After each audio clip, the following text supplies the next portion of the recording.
I talk a lot about first impressions and curb appeal.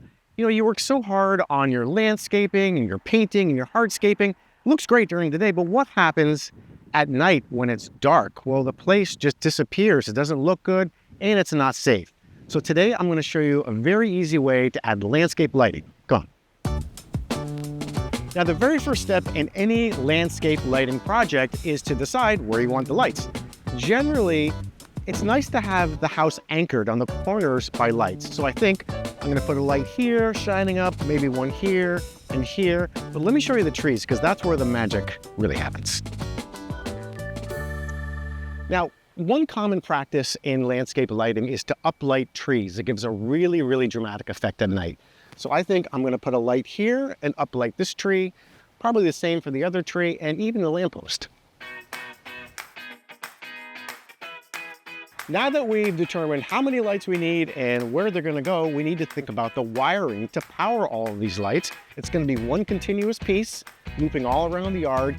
So what I like to do is just measure out about every 10 feet, and it really doesn't have to be exact. We're just going to go, this is 10 feet here, this is another 10, and another 10, and another 10, and just kind of go around the yard and tally up your total. Let's talk about what specific lights we're going to use. Now, there are a lot of choices. I went with a very simple 20-watt spotlight, and that number 20 watts is important, and I'll tell you why. Now, the reason that number is important is because it will determine how big of a transformer we need. A transformer is what is going to power all of these lights. And a transformer takes our house power of 120 volts and brings it down to a very safe 15 volts. And the way we determine how big of a transformer we need is simple math. We take the wattage of the lights, which is 20 watts per light, times it by the amount of lights. In our case, that's 8 lights. So that's 160 watts. So we purchased a 200-watt transformer, which should be just fine. I apologize for the amount of math in this episode. Anyway, I'm attaching the wires here, and the polarity does not matter, so either one can go on either side. One is a common terminal, and the other, in our case, is the 15-volt terminal.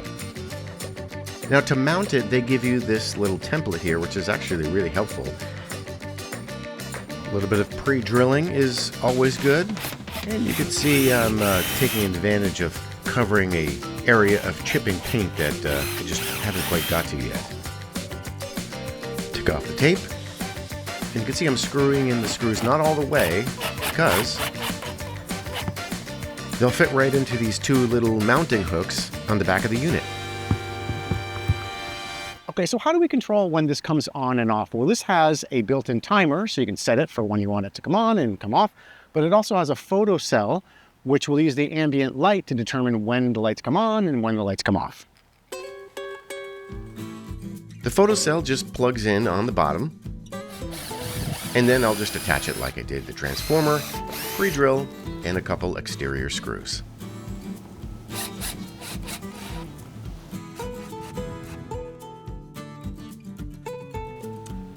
Okay, now that it's installed, it's time to start running the wire. Okay, this is landscape wire. It's rated to be outside and under the ground. So I'm going to lay it all out first, and then we'll dig a trench, and then we'll bury it, and then we'll connect the lights.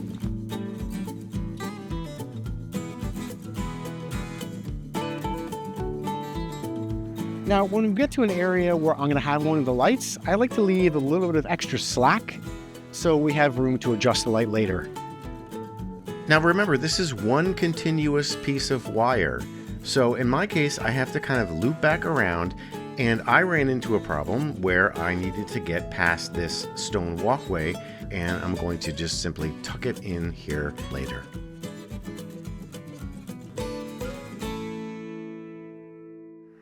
The next step is to actually bury the wire, and we're going to do that by digging a trench 6 inches deep. That's the recommended depth for outdoor landscaping wire. And I'm going to use a spade shovel, and we'll dig down and make a little groove. Then we'll put the wire in and tuck it down. Now there really is no secret to this, although I do kind of like to angle the shovel in a little bit to make it easier to make that groove. Then just tuck it under.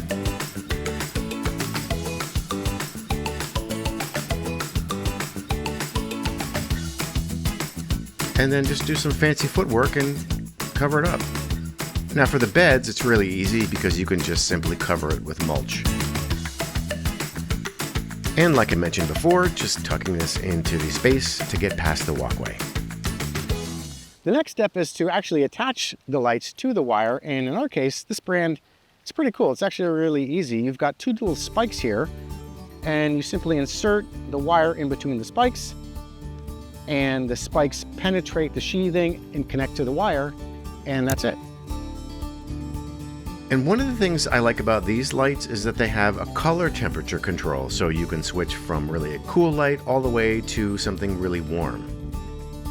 Now I'm just going to plug it in. Then it's just time to wait until it gets dark. And look at that transformation.